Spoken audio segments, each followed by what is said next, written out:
Hello again, and welcome back to Kids Bible Stories.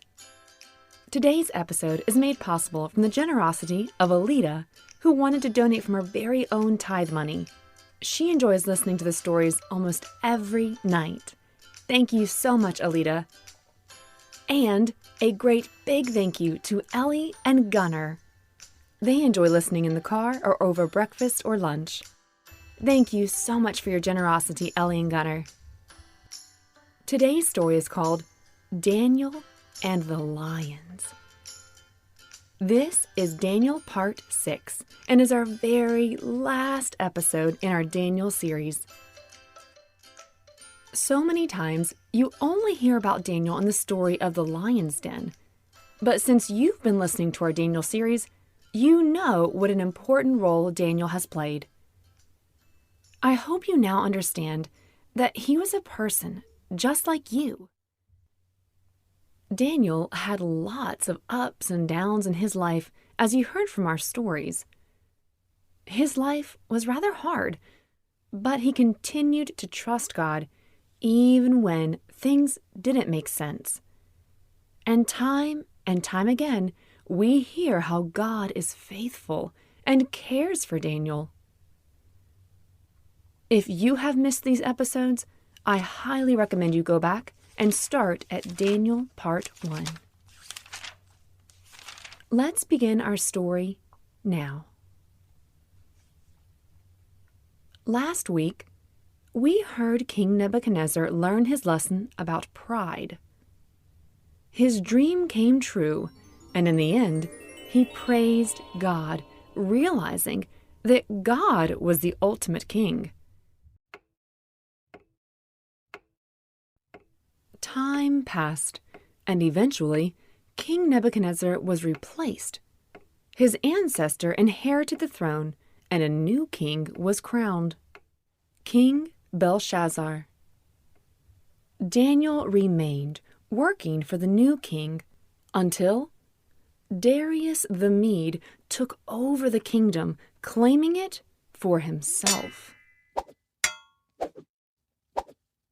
Now that Darius ruled, he ordered Daniel to be one of the 3 supervisors. The supervisor's job was to make sure the king would not be cheated. Daniel showed that he could do the work better than the other supervisors and the governors. Because of this, the king planned to put Daniel in charge of the whole kingdom. Way to go, Daniel. Some of the other supervisors were a tad jealous. Well, not just a tad. I'd say really jealous. So jealous of him that they tried to find reasons to accuse Daniel, to get him in trouble. But Daniel went on doing the business he was supposed to do. And they could not find anything wrong with him. What did you find? Oh, goody gumdrops. I can't wait to hear the dirt on him. Oh, tell me. Well? Oh, out with it, now. What did you find? Nothing. What do you mean, nothing? I mean nothing. I watched him closely over and over, except when I had to eat lunch. You don't expect me to work on an empty stomach. Oh, you. Sorry, but I can't find a thing. Daniel is trustworthy, he's not lazy, and doesn't cheat the king. Finally, the men who concocted this evil plot realized they would have to come up with a trick, since there was no evidence against Daniel. Well, we will never find any reason to accuse Daniel, but we must find something to complain about. Let's see. He tapped his fingers as he thought. Oh, I know. it will have to be about the law of his God. With their new plan, the group raced off to tell the king.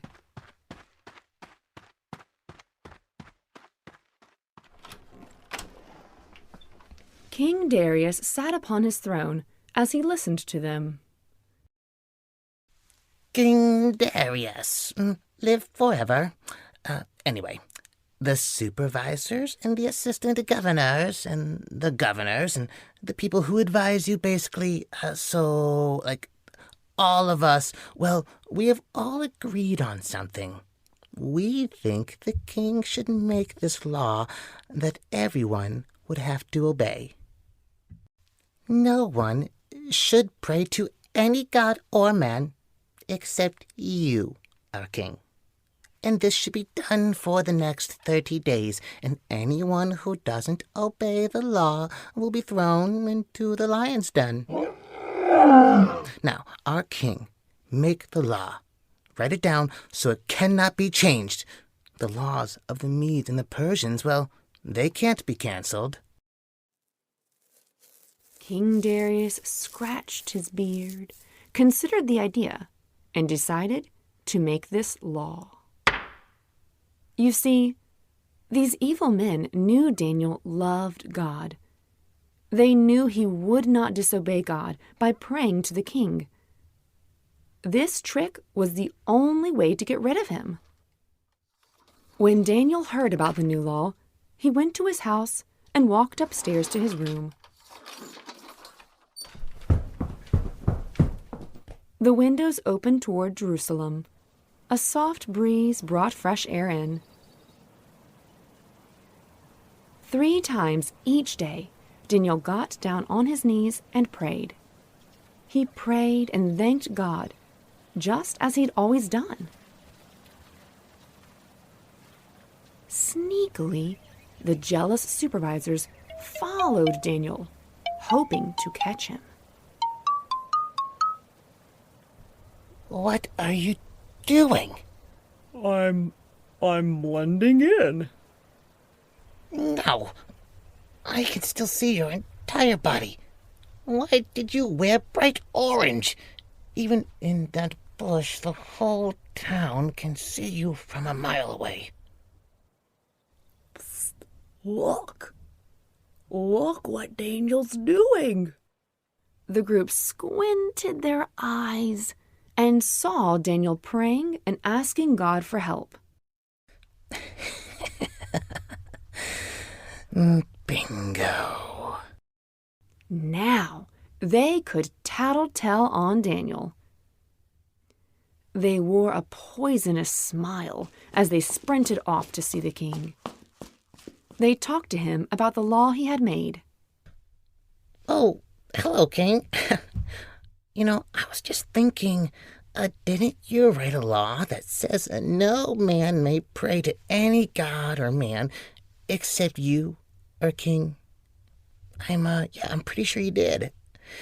And didn't it say that anyone who disobeys this law during the next 30 days will be thrown into, what was it?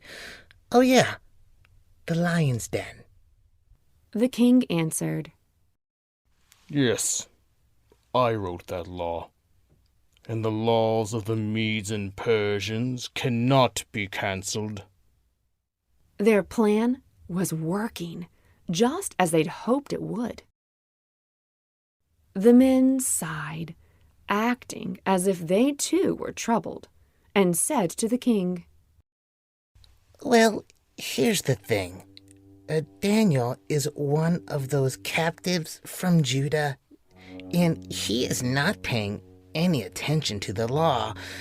Daniel, you see, he still prays to his God 3 times every day.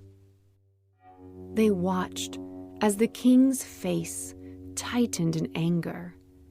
But then he appeared sad. He shook his head, dropping his gaze to the floor. This clearly was not the news he wanted to hear. He wanted to save Daniel. He worked until sunset trying to think of a way to save him. Time had passed without the king taking action against Daniel. But of course, the jealous men would not let it go. They were all too happy to remind the king.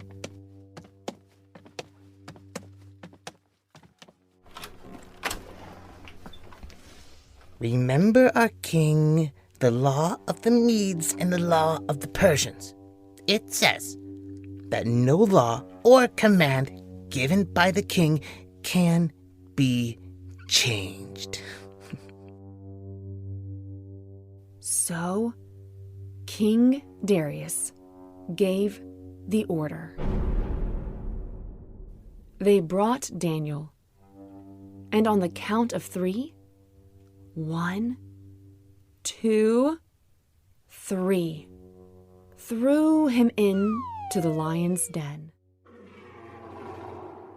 The king yelled down to Daniel, May the God you serve all the time save you. A large stone was pushed over the opening of the lion's den, sealing it off. Then the king used his signet ring to put his special seal on the rock, as well as the rings of his royal officers. This showed that no one could move the enormous rock and bring Daniel out. No one could go in or out. Then King Darius turned and went back to his palace.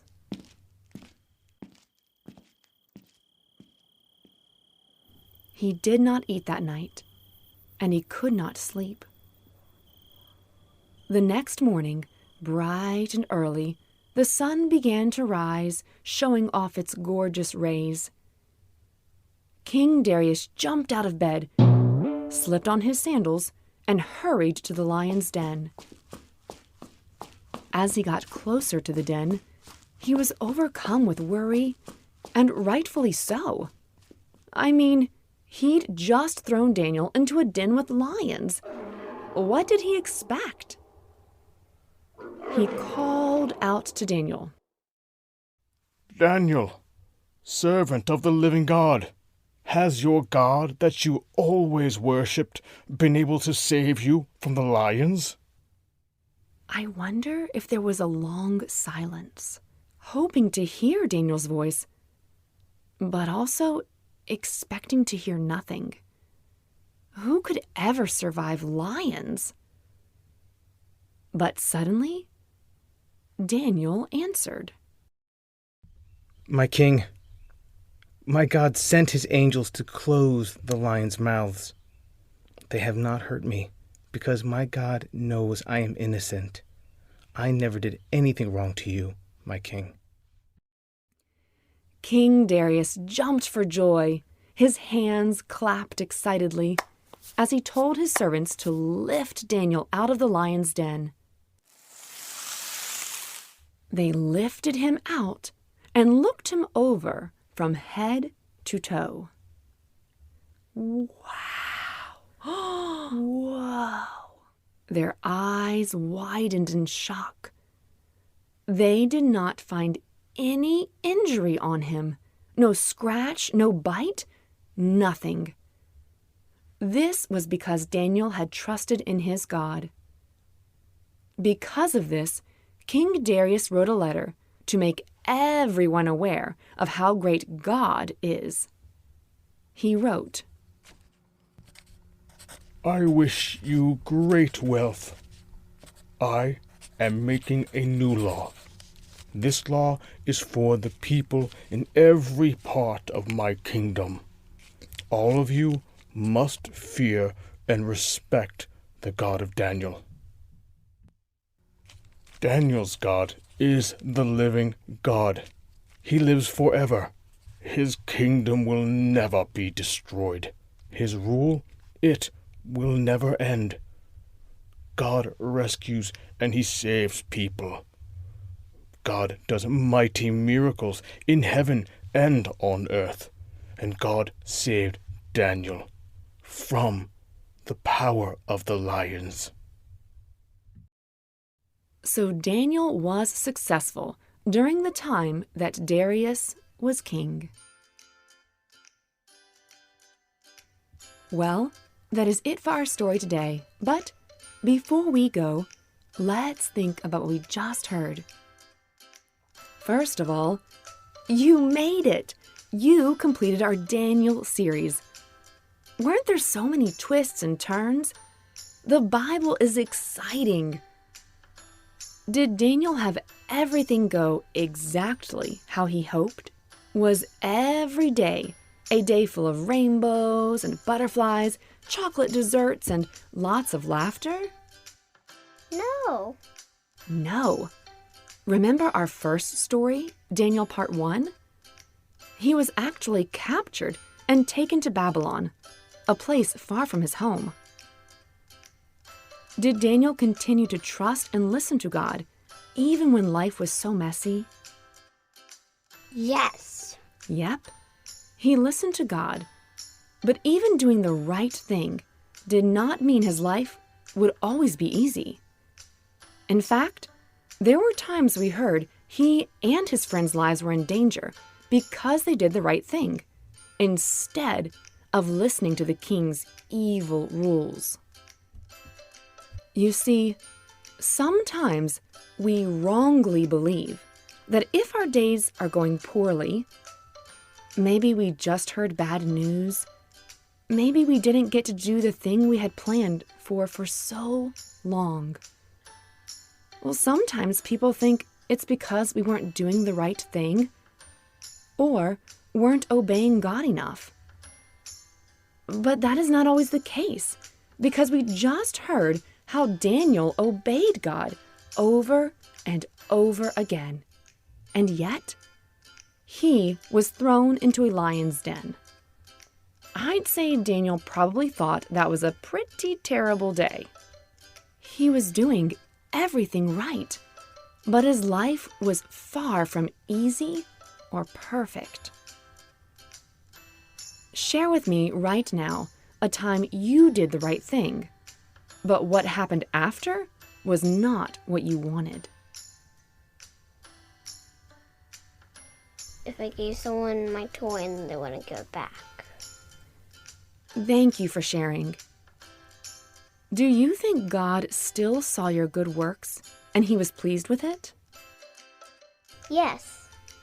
Absolutely. God saw Daniel doing the right thing. God never left Daniel's side. Now, what did they notice when they pulled Daniel out of the lion's den? Answer out loud. He was okay. Yes, we heard that God was with him and protected him. You see, even in Daniel's obedience, something scary could still happen to him, but God never left him. God was always with him. And do you think a lot of people came to know God and trust in him after Daniel's experience? Yes. King Darius even changed his mind and wrote a letter to make everyone aware of how great God is. He wrote, God rescues and he saves people. God does mighty miracles in heaven and on earth, and God saved Daniel from the power of the lions. only God could change the king's heart and save Daniel from the lions. I'm so thankful we serve such a loving and powerful God. This week, remember that even if things don't make sense, you are doing what's right, but things aren't what you expected. Remember that God sees your good works. He loves you and is always with you in good days and hard ones, just as he was with Daniel. Well, that is it for today's story. Thank you so much for tuning in. Make sure to click subscribe or follow so you never miss an episode. And, as always, bye for now.